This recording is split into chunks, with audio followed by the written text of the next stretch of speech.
What's up guys, it's Johnny Candido of Candido Training HQ. Today's video is going to be a Q&A from Instagram, and I'm only going to take like 5 to 7 questions per video. I'm going to cut it down a little bit now, just so that the videos don't run on as long and so that I can answer each question a little bit more fully. So with that being said, let's get into the first question here. Things and cues that you use that are not common methods in traditional powerlifting. For example, letting the bar drift away on deadlift, pointing the toes out on conventional deadlift, putting pressure on toes in the squat to add more quads to the equation, etc. Okay, so for this one, definitely for me, by far the biggest one is that I deadlift sumo with a little bit of a positive shin angle. And that is not common, and it's almost never, I've never seen anyone teach that. And I actually do emphasize forefoot pressure to get to focus on my quads. So I also start with the bar slightly further out than most people teach it. Now, it's not obviously something that I recommend if you're clearly stronger with more vertical shins, typical textbook form, but I find that it's a lot easier for me to get my knees out, and I find that if I set my hips too low, that it's much easier to allow them to rise and basically plan on that happening than to try to guess the proper position in sumo in the same way that I do in conventional. Whereas typically with conventional, I just go shoulders over the bar and then pull straight up. With sumo, I usually start intentionally shoulders slightly behind the bar, and as long as shin angle in the bar position itself doesn't change, then usually I'm fine. I just know that I have that timing of my hips rising first, then the bar coming up. Wide sumo versus narrow sumo. If wide is mechanically more efficient but narrow feels stronger, what to do? Well, first of all, of course, it's always about performance. So it shouldn't be that difficult to really get at least some form of a rep test. And generally speaking, what I like to do is to actually look at, let's say, a 10 rep set. And what's going to happen is that the wider your stance, the shorter the range of motion, even the better your 10 rep max is going to be in proportion to your 1 rep max. So you'll likely be able to do something like 85% if a toes to plates, true wide, max width sumo style. That's usually where you're going to hit, around 85%. Some people I've seen even creep up to, let's say, 92 to 95% for a 5 to 6 rep max. So that is possible.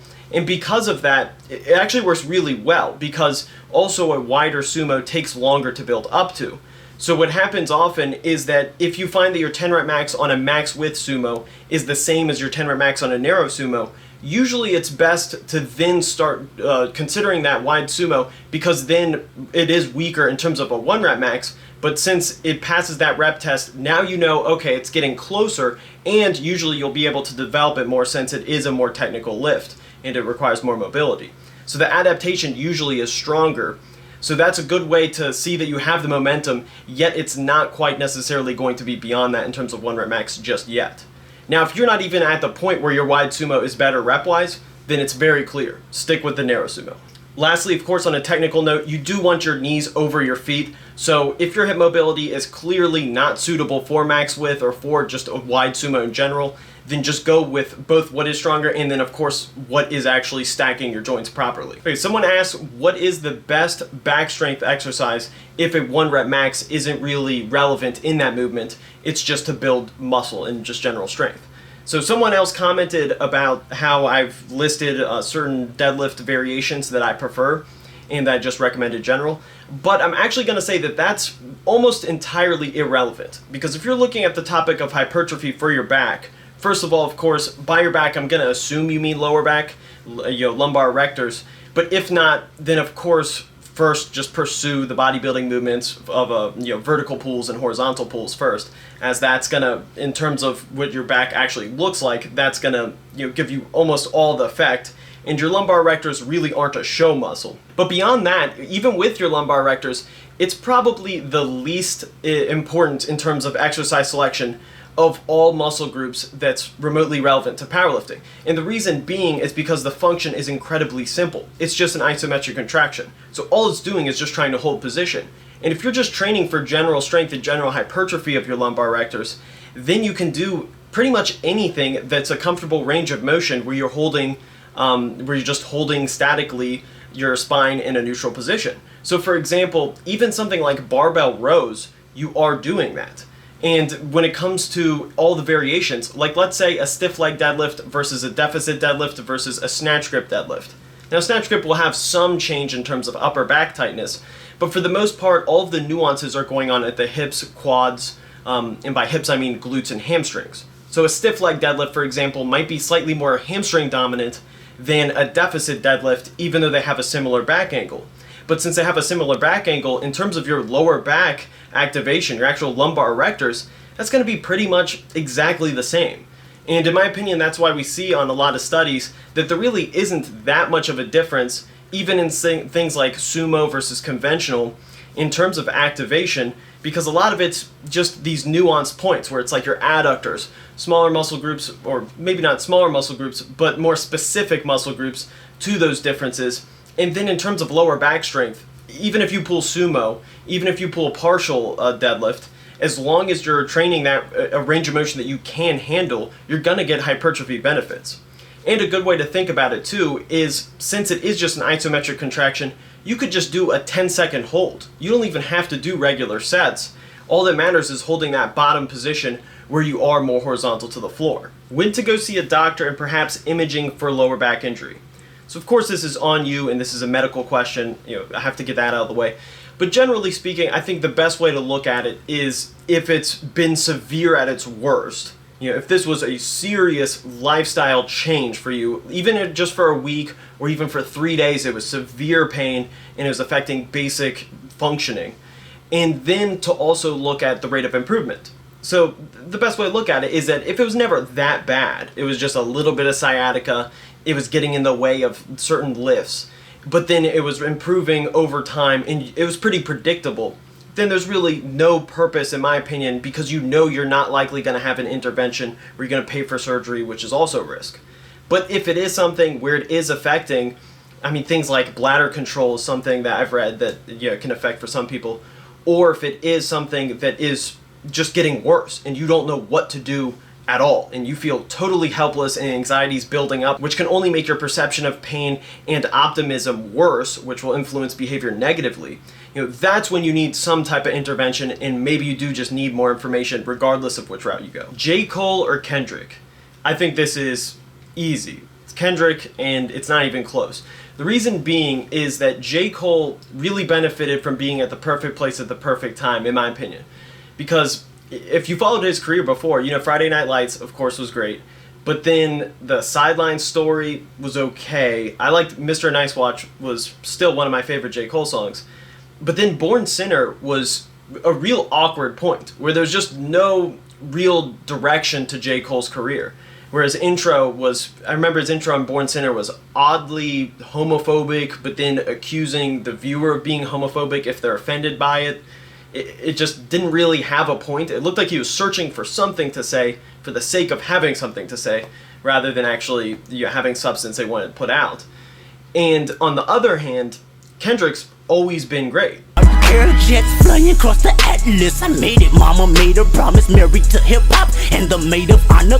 I remember the first song I listened to by Kendrick was Rigor Mortis, the video, and I didn't even prefer that style, but it was obvious that this guy's extremely talented. So I do give J. Cole props for taking the moment and running with it, but I think the social situations around Forest Hills, where there was the police issue and there was a lot of social upheaval, he had that perfect timing where then he had an album and he made it really well. Can you tell me why? Every time I step outside, I see my people die.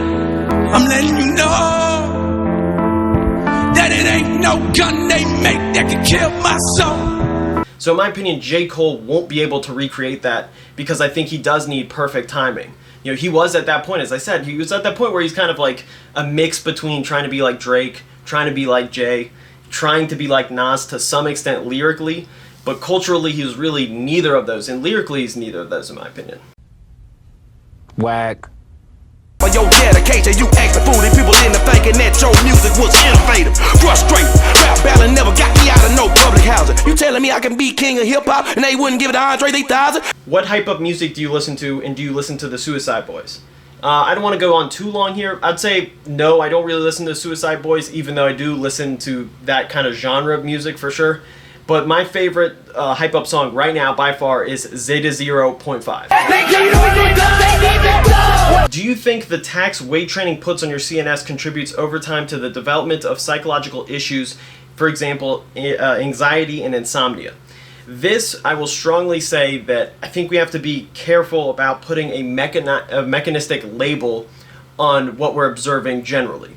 So the reason being is there's actually, from strengthandconditioningresearch.com, some fascinating posts where Chris Beardsley, who I believe is the admin on all the posts, he commented that long endurance training actually has a greater stress on the central nervous system than heavy weight training.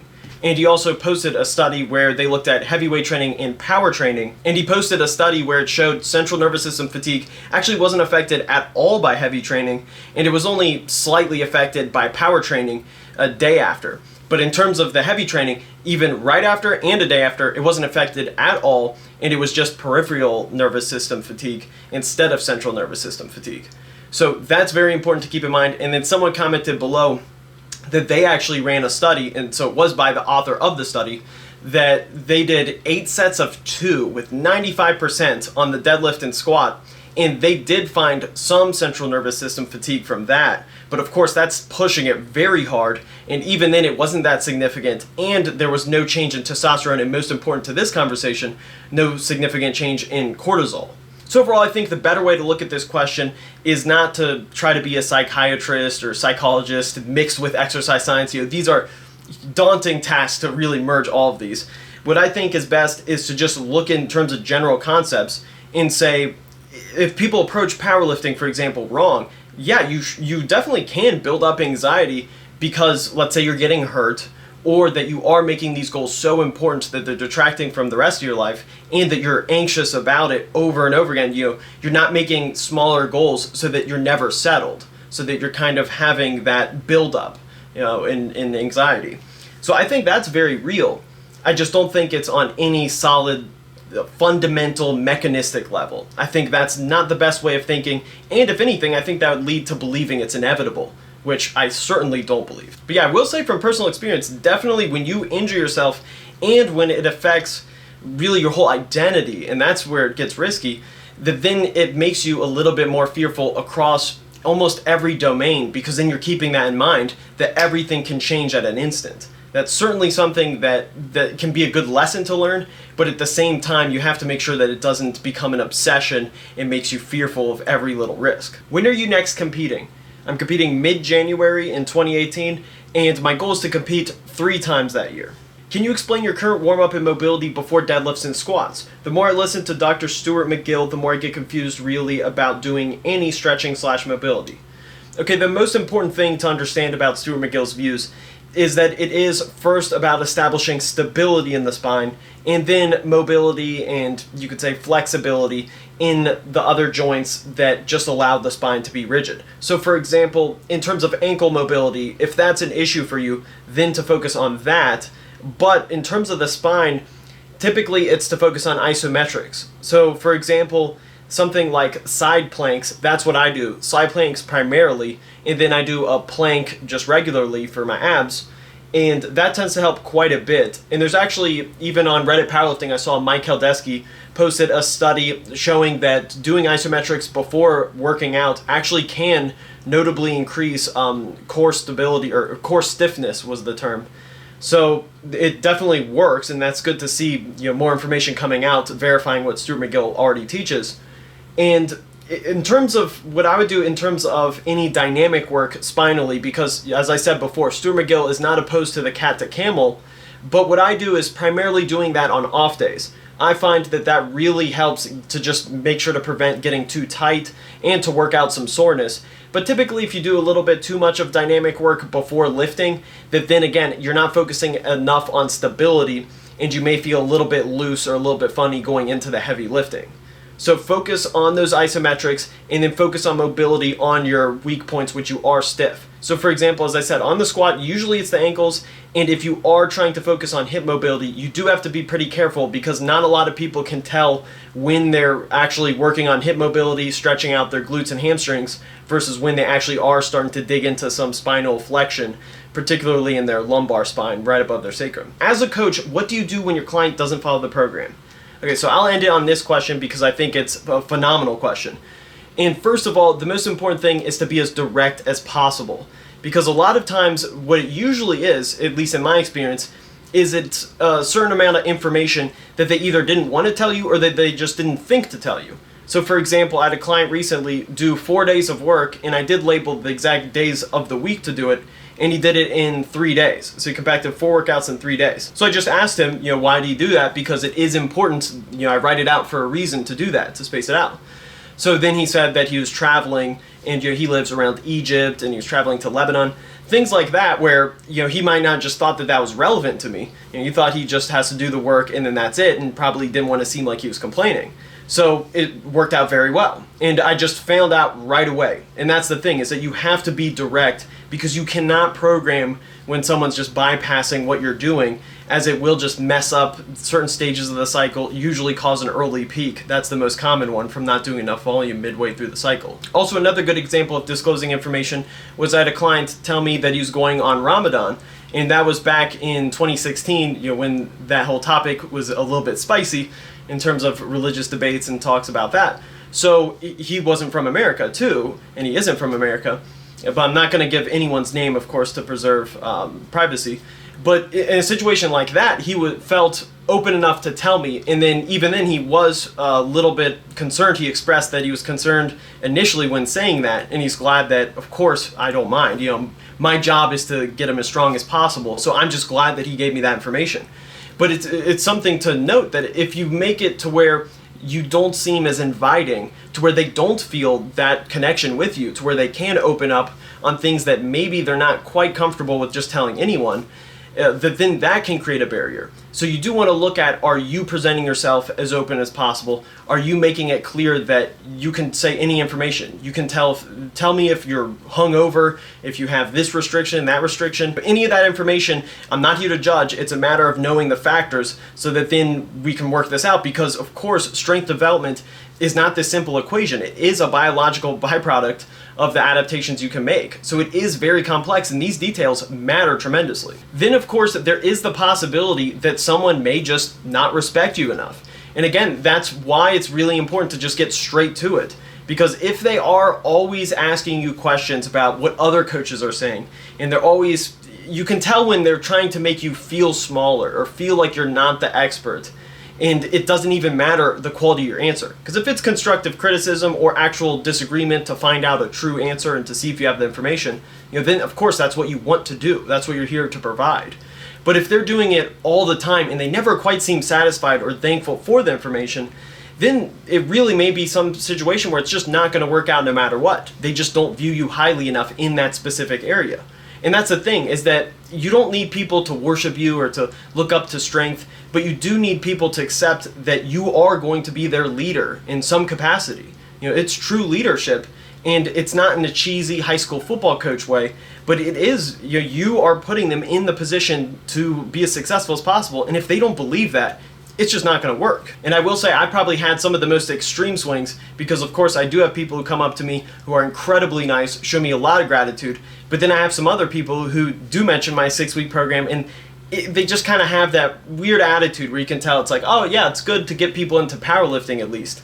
Where it's like, just kind of like that, like, oh okay, at least it does some kind of purpose, and it's just subtly implied, like a slight backhanded compliment. Whereas I have other people who, bench nearly 500 pounds, who their buddy did my 6-week program to squat 650, and they're squatting 680 for a double, and they're asking me what their third attempt should be. They're perfectly fine deferring to me despite being way bigger and way stronger.